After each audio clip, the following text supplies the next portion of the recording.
আসসালামু আলাইকুম এভরিওয়ান। অদ্ভুত তোর মায়া গল্পের চতুর্থ পার্ট।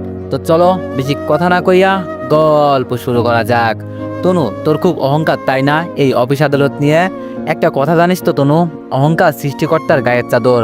তুই কিন্তু সৃষ্টিকর্তার গায়ের চাদর নিয়ে টান দিয়েছিস। সৃষ্টিকর্তা কিন্তু তোকে ছাড়বে না। আর তার থেকেও বড় কথা, তুই ছেলেটাকে অপমান অপদস্থ করে কাঁদিয়ে অফিস থেকে তাড়িয়ে দিয়েছিস। তোর অফিসের সিকিউরিটিরা যখন তোর কথা মতন ছেলেটাকে ঘাড় ধাক্কা দিয়ে বের করে দিয়েছে, তখন ছেলেটা আমার চোখের সামনে দিয়েই চোখের পানি ফেলতে ফেলতে গিয়েছে। আমি ছেলেটার কান্নার সাথে সাথে ভিতরের আত্মদান দেখতে পেয়েছি। তনু, আমি তোর মা হয়ে বলছি, বিশ্বাস কর, ছেলেটার একটা চোখের পানিও যদি এই অফিসের মধ্যে পড়ে, তাহলে অভিশাপে তোর পুরো অফিস ধ্বংস হয়ে যাবে। এখনো সময় আছে, যদি সম্ভব হয় ছেলেটার কাছে ক্ষমা চেয়ে তাকে ফিরিয়ে নিয়ে আয়। তনু বলল, ঠিক আছে মা, মানলাম আমার ভুল হয়েছে। কিন্তু মা, তুমি কি জানো, শুধুমাত্র ওই আকাশের কারণে আমার শরীরে পরপুরুষ স্পর্শ করেছে। তনুর মা বলল, আকাশের কারণে তোর শরীরে পরপুরুষ স্পর্শ করেছে মানে? তনু বলল, মানে হলো গত 5 বছর আগে আকাশ আমাকে অপমান করে চলে যাওয়ার বিষয়টা রাস্তার কয়েকটা ছেলে দেখে, যেটা আমি জানি না। আমার বান্ধবীরা আমাকে বুঝিয়ে শুনিয়ে শান্ত করে বাড়ি পাঠিয়ে দিয়ে তারাও বাড়িতে চলে যায়। এরপর আমি যখন একাকী হেঁটে হেঁটে বাড়ি ফিরছিলাম, তখন সেই ছেলেগুলো হুট করে আমার সামনে এসে পথ আটকে দাঁড়ায়, আমার শরীরে হাত দিতে থাকে, আমার সঙ্গে আমাকে বলতে থাকে, একটু আগে দেখলাম একটা ছেলে তোকে থাপ্পড় মেরে তোর প্রেমের প্রপোজাল রিজেক্ট করেছে, কিন্তু বিশ্বাস কর, আমরা তোকে রিজেক্ট করব না। তুই খালি আমাদেরকে একবার প্রপোজাল দে, তাহলে দেখবি তোকে আমরা সবাই মিলে পরিপূর্ণ তৃপ্তি দিব। মা, সেই দিন আমি কোনো মতে ছেলেগুলোর হাত থেকে নিজেকে বাঁচিয়ে দৌড়ে পালিয়ে নিজের ইজ্জত বাঁচিয়েছি, না হয়তো সেই দিন আমার সর্বনাশ হয়ে যেত। আর এই জিনিসটা একমাত্র আকাশের কারণে হয়েছে। সে যদি আমাকে গ্রহণ করে নিত, তাহলে ছেলেগুলো আর ওই কথাগুলো বলে আমার সাথে অসভ্যতামি করতে পারতো না। তনুর মা বলল, তনু, হ্যাঁ, তোর সাথে যেটা হয়েছে সেটা খুব খারাপ হয়েছে, তবে এতে আকাশের কোনো দোষ আমি দেখছি না। হ্যাঁ, সেই দিন আকাশ তোকে রিজেক্ট করেছে, কিন্তু সে নিজে তো তোর সাথে অমনটা করেনি, আর না সে ওই ছেলেগুলোকে শিখিয়ে দিয়েছে তার বিষয়টা নিয়ে মজা নিতে। আসলে ছেলেগুলোর ভিতরেই শয়তানি ছিল, তাই তারা ওইসব কথাবার্তা বলে তোর সাথে নোংরামি করতে চেয়েছে। কিন্তু তুই অযথা ভুল বুঝছিস আকাশকে। তাই তোর কাছে অনুরোধ করব, ছেলেটাকে ফিরিয়ে নিয়ে আয়, আর আগামীতে কখনো ছেলেটার সাথে অমন করবি না, আর না কখনো ওর মনে কষ্ট দিবি। সে তার মতো অফিসে কাজ করবে, আর তুই তোর মতো কাজ করবি। পার্সোনাল কোনো আক্ষেপ তুই আর তার উপরে কখনো উঠাবি না, প্রমিস কর আমাকে। তনু এক বিপাকে পড়ে যায় তার মায়ের কথা শুনে। কি করবে ভেবে পাচ্ছে না তনু। আকাশের উপরে প্রচন্ড ক্ষোভ তনুর, কিন্তু তনুর মা এখন প্রমিস করিয়ে তনুর হাত পা বেঁধে দিতে চাইছে। কি করবে কিছুই মাথায় আসছে না তনুর।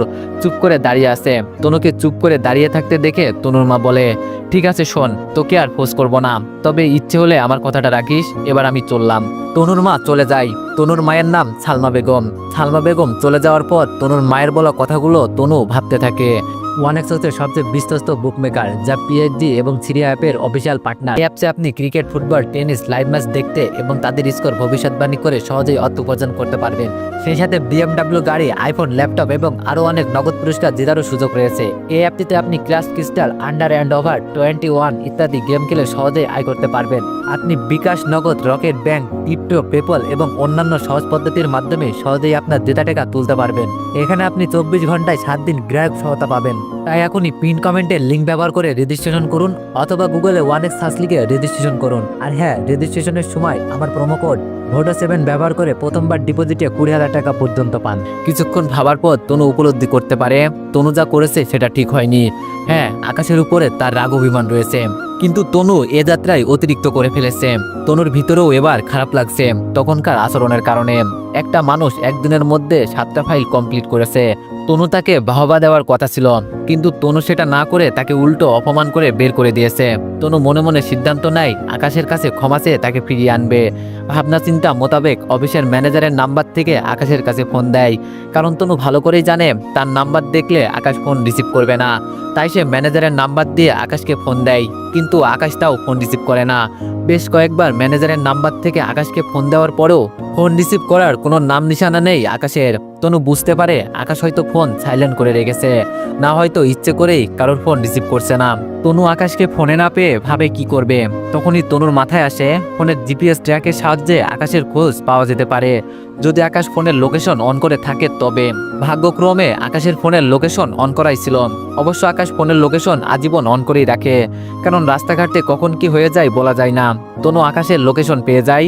অফিস থেকে বেরিয়ে গাড়ি নিয়ে লোকেশন দেখে সোজা আকাশের কাছে চলে যায়।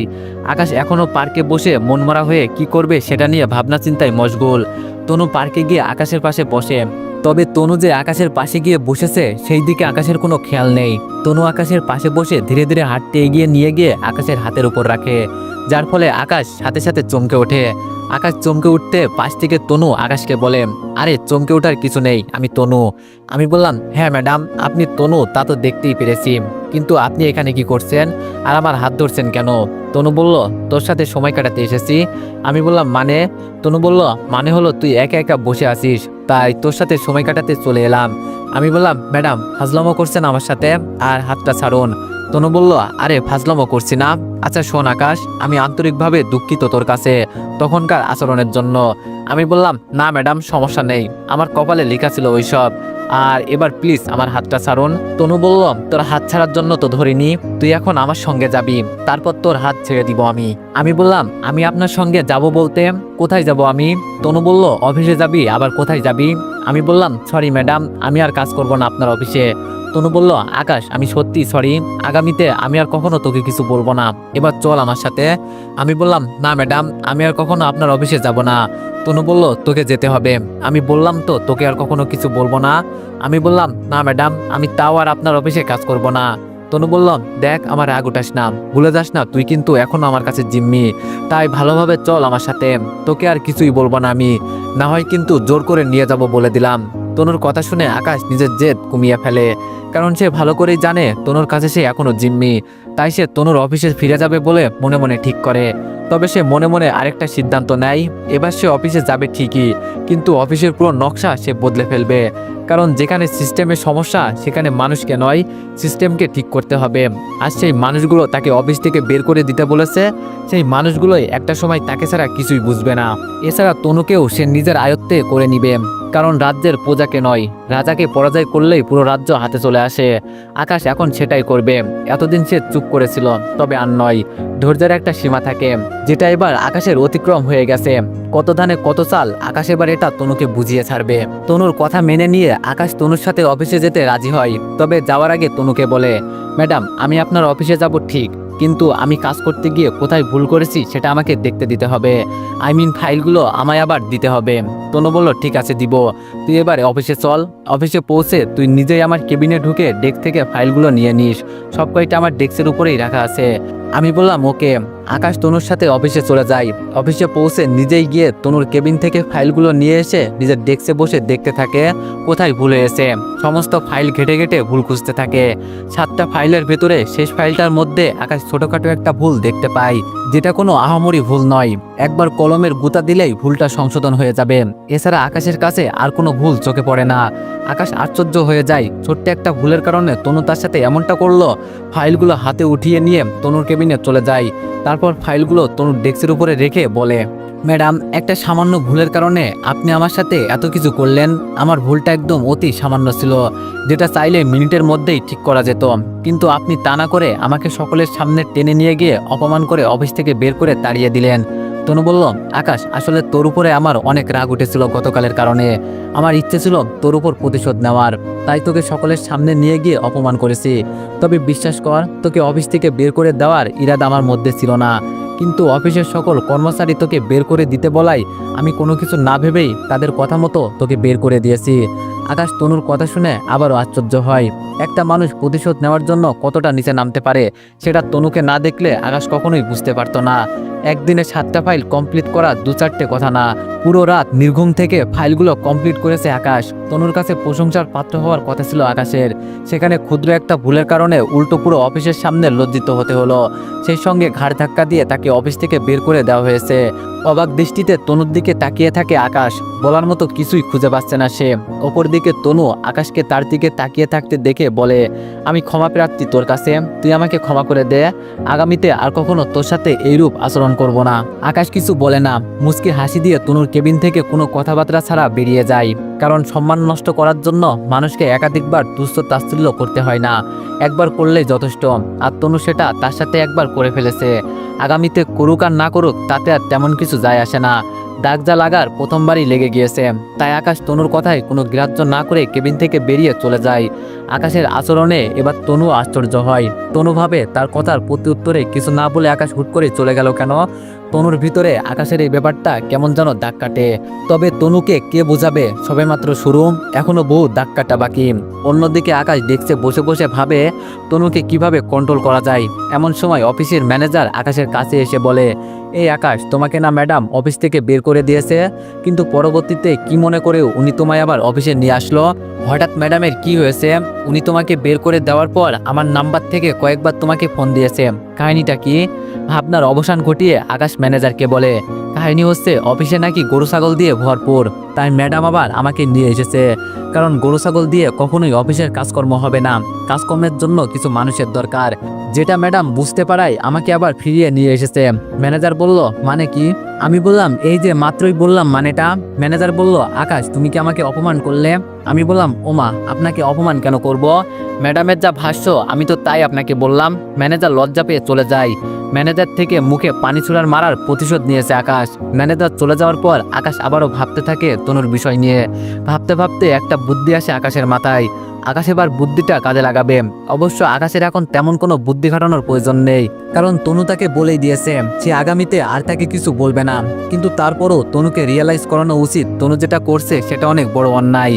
না হয়তো একই ভুল তনু পরবর্তীতে আবারও করতে পারে। আকাশ যথারীতি প্রিপারেশন নিয়ে বসে থাকে। দুপুরে লাঞ্চের কিছু সময় আগে তনুর কেবিন থেকে আকাশের ডাক আসে। আকাশ তনুর কেবিনে যায়। তনু আকাশকে নিজের কেবিনে ডেকে নিয়ে ব্যাগ থেকে 1000 টাকার একটা নোট আকাশকে এগিয়ে দিয়ে বলে, এই নে 1000 টাকা, এই টাকা দিয়ে অফিসের বাইরে যেই ক্যান্টিনটা আছে সেখান থেকে আমার আর তোর জন্য 2 প্যাকেট খাবার কিনে নিয়ে আয়। আজ দুপুরে আমরা দুইজন একসাথে লাঞ্চ করব। আকাশ তনুর থেকে টাকাটা নিয়ে চুপচাপ কোনো কথাবার্তা ছাড়া কেবিন থেকে বেরিয়ে ক্যান্টিনে চলে যায়। কিছু সময় পর ক্যান্টিন থেকে খাবার নিয়ে ফিরে আসে। তনুর দেয়া টাকা থেকে খাবার আনার পর অতিরিক্ত অনেক টাকা বেঁচে যায়। আকাশ খাবারের প্যাকেট এবং অতিরিক্ত টাকাগুলো তনুর ডেস্কের উপরে রেখে কেবিন থেকে বেরিয়ে আসার উদ্দেশ্যে হাঁটা দেয়। তনু আকাশের আচরণে যথারীতি আবারও আশ্চর্য হয়, তবে আগেরবারের চাইতে এবার একটু বেশি আশ্চর্য হয়, কারণ আকাশকে 2 প্যাকেট খাবার আনতে তনু বলেছিল, কিন্তু আকাশ 1 প্যাকেট খাবার নিয়ে এসেছে। তার উপরে কোনো কিছু না বলেই সে চলে যাচ্ছে। তনু পিছন থেকে আকাশকে ডেকে বলে, এই তুই কোথায় যাচ্ছিস? আর তোকে না বললাম 2 প্যাকেট খাবার আনতে? তাহলে তুই 1 প্যাকেট খাবার এনেছিস কি করতে? আমার কথাটা কি তোর কানে যায়নি? আমি বললাম, গিয়েছে। তনু বলল, তাহলে 2 প্যাকেট খাবার আনিসনি কেন? আমি বললাম, প্রয়োজন মনে করিনি তাই। তনু বলল, মানে? আমি বললাম, মানে হলো আপনি অফিসের বস আর আমি সামান্য একজন কর্মচারী। আপনার সাথে একসঙ্গে খাবার খাওয়াটা আমার শোভা পায় না। এছাড়া আপনি আমাকে মাসিক বেতন দিবেন কাজের জন্য, যেই টাকা দিয়ে আমার সারা মাস ঘর আর নিজের পকেট চলবে। তাহলে অযথা নিজের টাকা রেখে আপনার টাকায় খেতে যাব কেন? তাই আর নিজের জন্য খাবার কিনে আনিনি। আচ্ছা ম্যাডাম, এবার আমি গেলাম, আপনি খেয়ে নিন। আকাশের কথা শুনে তনুর মাথা পুরোপুরি আউলে যায়। তনু পুরো হতভম্ব হয়ে গেছে আকাশের কথা শুনে। তনুর এখন কেমন রিয়াকশন করা উচিত তনু নিজেও বুঝে উঠতে পারছে না। আকাশ তনুর মাথা আউলে দিয়ে কেবিন থেকে বেরিয়ে চলে গেছে। তনুর ইচ্ছে করছে পুরো কেবিনের সমস্ত জিনিসপত্র ভেঙে চুরমার করে ফেলতে। ভয়ানক রকমের রাগ উঠেছে তনুর, তবে তনু নিজেকে কোনোভাবে সামলে নাই আর রাগটা ঝাড়ে খাবারের উপরে। আকাশের আনা খাবারের প্যাকেট তনু কোনো প্রকার হাত দেয় না, খাবারগুলো ডেস্কের উপরে রেখে কাজ করতে থাকে। অন্যদিকে আকাশ তনুকে কৌশলে মার দিয়ে ডেস্কে এসে বসে আছে। মায়ের প্রতিক্রিয়ায় তনুর ভিতরটা জ্বলছে, কিন্তু তনু কিছুই বলতে পারছে না আকাশকে। না খেয়েই তনু সারাটা দুপুর কাটায়। বিকেলবেলায় অফিস ছুটি হওয়ার মিনিট 5 আগেই তনু কেবিন থেকে বেরিয়ে আকাশকে বলে, কাজটা ঠিক করিসনি। অনেক ইচ্ছে ছিল দুপুরে দুইজন একসঙ্গে খাবার খাবো, কিন্তু তুই আমার ইচ্ছাটা পূরণ হতে দিলি না। তোর উপরে রাগ করে আমার দুপুরে খাবারটা আর খাওয়া হয়নি। যাক, যা করেছিস ভালোই করেছিস। এবার প্রিপারেশন নে বাড়ি যাওয়ার, আর কিছু সময়ের মধ্যেই অফিস ছুটি হয়ে যাবে। তনু আকাশকে কয়েকটা কথা বলে অফিস থেকে বেরিয়ে যায়। এইদিকে আকাশ তনুর কথা শুনে বুঝতে পারে তার বুদ্ধি কাজে দিচ্ছে। সে যেই হাতিয়ার তনুর উপরে প্রয়োগ করেছে সেটা থেকে সহজে মানুষ বাঁচতে পারে না। তনু যাওয়ার পর আকাশ হাসতে হাসতে নিজের ব্যাগ গুছিয়ে নেয়। এরপর অফিস ছুটি হতেই সে বাড়ি চলে যায়। এভাবে দিন কাটতে থাকে। আকাশ নিজেকে একদম লিমিটে নিয়ে আসে। তনু আকাশকে কোনো কাজের জন্য ডাকলে আকাশ খুব ভেবেচিন্তে তনুর সাথে কথা বলে, সবসময় মুখ গম্ভীর করে রাখে তনুর সামনে গেলে। এক কথায় আকাশ তনুকে এটা বোঝায় আকাশ তার সাথে কথা বলতে ইন্টারেস্টেড না, সেটা হোক কাজের কথা বা এমনিতেই কোনো কথা। আকাশ তনুর সাথে এই জিনিসটা প্রতিদিন করতে থাকে। কিছুদিন যাওয়ার পর তনু লক্ষ্য করে আকাশ কেমন যেন পাল্টে গেছে, আকাশের ভিতরে কেমন যেন পরিবর্তন এসেছে। একটা সময় তনুর সাথে সে সাধারণভাবেই কথা বলতো, কিন্তু এখন কেমন যেন একরকমের হয়ে গেছে। নিশ্চুপে একটা ভাব চলে এসেছে আকাশের মাঝে। ছোটখাটো কোনো কথায় মাথা নাড়িয়ে জবাব দেয়, খুব গুরুত্বপূর্ণ কিছু হলে তখন গুনে গুনে এক দুইটা কথা বলে। সেই প্রথমের আকাশের সাথে এখনকার আকাশের তনু কোনোভাবেই মিলাতে পারছে না। আকাশের পরিবর্তনে তনুর ভিতরে কেমন যেন একটা প্রভাব পড়ে, তবে তনু সেটা আকাশের সামনে প্রকাশ করে না। এভাবেই চলতে থাকে। একদিন অফিস চলাকালীন সময়ে তনু আকাশকে ডেকে বলে, আজ রাতে একটা পার্টি আছে যেখানে আমার সাথে তোর যেতে হবে। পার্টিটা রেখেছে আসাদ নামক একজন ভদ্রলোক, যিনি কিনা আমার বিজনেস পার্টনার। সেখানে আমার পরিচিত আরও অসংখ্য লোক থাকবে। আর পার্টিতে সোয়ানও আসবে, কারণ আসাদ সাহেব আমাকে চেপে ধরেছে পার্টিতে নিজের জীবনসঙ্গিনী সম্পর্কে সবাইকে জানাতে এবং বিয়ের ডেট সম্পর্কে অ্যানাউন্স করতে। শোন, তুই ভালো জামাকাপড় পরে রেডি হয়ে মাগরিবের পর আমার বাসার নিচে চলে আসিস। তারপর আমরা দুইজন গাড়ি করে যাব, আর সোহানও সময় মতো সেখানে পৌঁছে যাবে। আমি বললাম আচ্ছা। মাগরিবের পর রেডি হয়ে আকাশ তনুর বাসার নিচে চলে যায়। তনুও রেডি হয়ে নিচে আকাশকে নিয়ে গাড়ি করে পার্টিতে এসে হাজির হয়। আকাশ পার্টিতে এসে এক কোনায় চুপচাপ দাঁড়িয়ে আছে, আর তনু তার থেকে কিছুটা দূরে দাঁড়িয়ে একটা মেয়ের সাথে কথা বলছে। এমন সময় আজাদ সাহেব তনুর কাছে গিয়ে বলে, স্পিকার হাতে নিয়ে স্টেজে গিয়ে সবাইকে নিজের জীবনসঙ্গী সম্পর্কে জানাতে। তনু আজাদ সাহেবকে বলে, আর একটু পরেই সেই স্টেজে গিয়ে সবাইকে নিজের সম্পর্কে বলবে এবং সবাইকে নিজের জীবনসঙ্গিনীর সাথে পরিচয় করিয়ে দিবে। আজাদ সাহেব চলে যায়।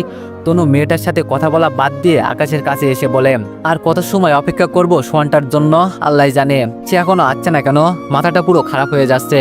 আচ্ছা, তুই কি একটু গেটের সামনে গিয়ে দেখবি সোয়ান আসছে কিনা? আমি বললাম আচ্ছা দেখছি। আকাশ গেটের সামনে চলে যায় সোয়ান আসছে নাকি দেখার জন্য, কিন্তু সোয়ানের আসার কোনো নামগন্ধই নেই। আকাশ ফিরে এসে তনুকে বলে, সোয়ানকে দেখতে পাওয়া যায়নি। তনু আকাশের কথা শুনে আকাশকে বলে, ওর আসার গুষ্টি মারি, ওর আর আসতে হবে না, তুই চল আমার সাথে। তুই একদম চুপচাপ থাকবি, আর আমি ডাকলে পরে তুই আমার কাছে যাবি। আর আমি যেমন যেমন বলবো তুই শুধু সেটার উপরে ভিত্তি করে পরে সবাইকে কিছু বলবি। আকাশ কিছুই বলে না। তনু আকাশকে নিয়ে গিয়ে সামনে একটা জায়গায় দাঁড় করিয়ে দেয়, আর সে স্পিকার হাতে নিয়ে স্টেজে গিয়ে ওঠে। এরপর আকাশকে সবাইকে দেখিয়ে বলে, ওই যে মানুষটা সে হচ্ছে আমার প্রিয় মানুষ, আর আমরা দুইজন প্রেমিক প্রেমিকা। দুইজনের মধ্যে গভীর প্রেম চলছে। অল্প কয়েকদিন পরেই আমরা দুইজন বিবাহ করব। তনু আকাশকে নিজের বয়ফ্রেন্ড বলে পরিচয় করিয়ে দিয়ে আকাশকে স্টেজে ডেকে তার হাতে স্পিকার দিয়ে বলে তাদের দুজনের সম্পর্কে কিছু বলতে। আকাশ স্টেজে গিয়ে সোজা তনুর মুখে চুলকানি মেখে দিয়ে বলে, আমরা দুইজন কোনো প্রেমিক প্রেমিকা নয়। আমি ওনার অফিসের একজন কর্মচারী, আর উনি আমার অফিসের ম্যাডাম। ওনার বয়ফ্রেন্ড হচ্ছে সোয়ান নামক একজন ভদ্রলোক, যিনি এই পার্টিতে আসার কথা ছিল, কিন্তু কোনো কারণে উনি আসতে না পারায় ম্যাডাম আমাকে ওনার বয়ফ্রেন্ড বলে পরিচয় করিয়ে দিয়েছে। কিন্তু আমি চাই না আপনারা কেউ বিভ্রান্ত হন, তাই ওনাকে আরও কিছুটা সময় দিন। কিছু সময়ের মধ্যে হয়তো ওনার আসল প্রেমিক সোয়ান চলে আসবে। আকাশ সবার সামনে সত্যিটা বলে স্টেজ থেকে নেমে পার্টি থেকে বেরিয়ে চলে যায়। এইদিকে আকাশের কর্মকাণ্ডের লজ্জায় তনু স্টেজে দাঁড়িয়ে কান্না করে দিয়েছে। সবাই তনুর দিকে বাঁকা চোখে তাকিয়ে আছে।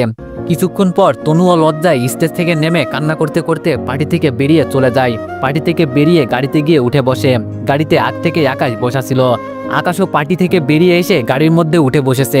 তনু গাড়িতে উঠে আকাশকে দেখতে পেয়ে রাগে আকাশের শার্টের কলার টেনে ধরে চোখের পানি ফেলতে ফেলতে চেঁচিয়ে বলে, কেন করলি তুই আমার সাথে এমনটা? আকাশ বলল, কারণ আপনি মিথ্যা বলেছেন সবাইকে।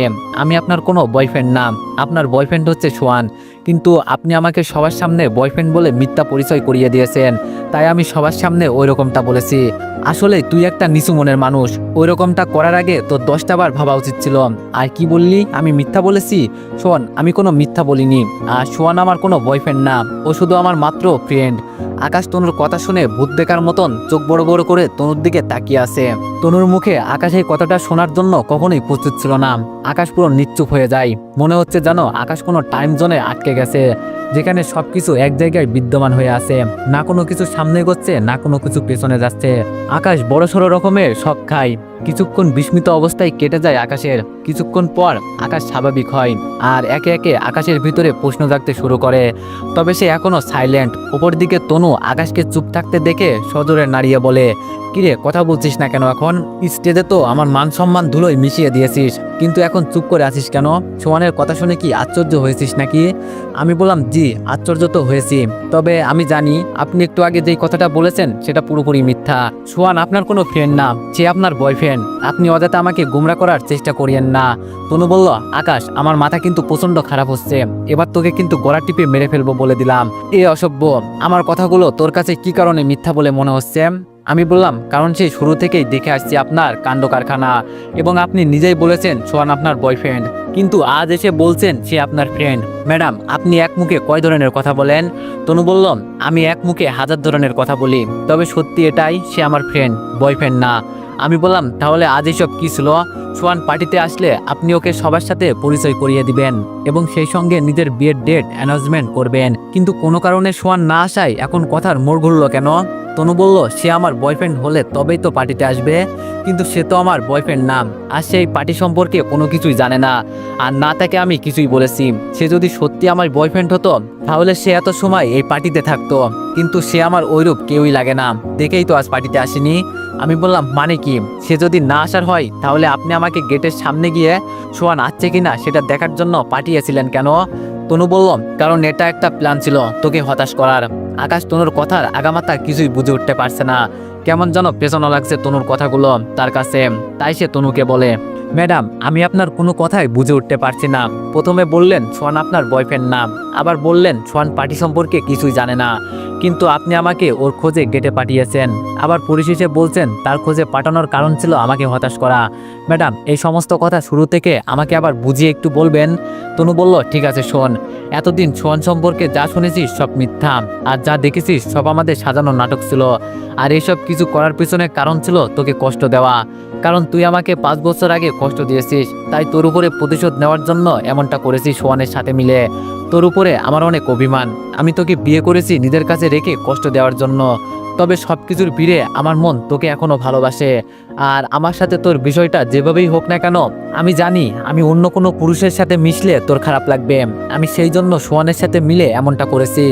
আর আজকে এই পার্টিতে নিজের ব্যক্তিগত সম্পর্কে জানানোটা আমার অনেক প্রয়োজন ছিল, কারণ আজাদ সাহেব আমাকে পছন্দ করে, কিন্তু ওনাকে আমি পছন্দ করি না, তাই উনি আমাকে পছন্দ করেন এই বিষয়টা আমাকে জানানোর পর আমি বলেছিলাম আমি সিরিয়াস একটা রিলেশনে আছি, তাই আমার একজনকে নিজের বয়ফ্রেন্ড বলে পরিচয় করিয়ে দেওয়াটা আবশ্যক ছিল। আমি চাইলে সোহানকে সবার সামনে বয়ফ্রেন্ড বলে পরিচয় করিয়ে দিতে পারতাম, কিন্তু কেন জানি অমনটা করতে আমার মন মানছিল না, আর তাছাড়া এটা নিয়ে পরবর্তীতে সমস্যাও হতে পারে, কিন্তু তোর বিষয়টা নিয়ে আমার মনে কোনো দ্বিধাবোধ কাজ করছিল না, কারণ তোকে আমি ভালোবাসি, আর তোর সাথে আমার বিয়ে হয়েছে, তার উপরে তুই আমার হাজবেন্ড, মোট কথা সবকিছু মিলিয়ে মনের মধ্যে একটা আস্থা হচ্ছিল, সেজন্য আজ আমি তোকে এখানে এনে সবার সামনে নিজের বয়ফ্রেন্ড বলে ইন্ট্রোডিউস করিয়ে দিয়েছি, কিন্তু তুই আমার মান সম্মান এক মুহূর্তের মধ্যেই সব ধুলোয় মিশিয়ে দিয়েছিস। তো এভরিওয়ান, নেক্সট পার্টের জন্য সবাই একটু বেশি বেশি কমেন্ট আর একটু লাইক করে দিও। ধন্যবাদ।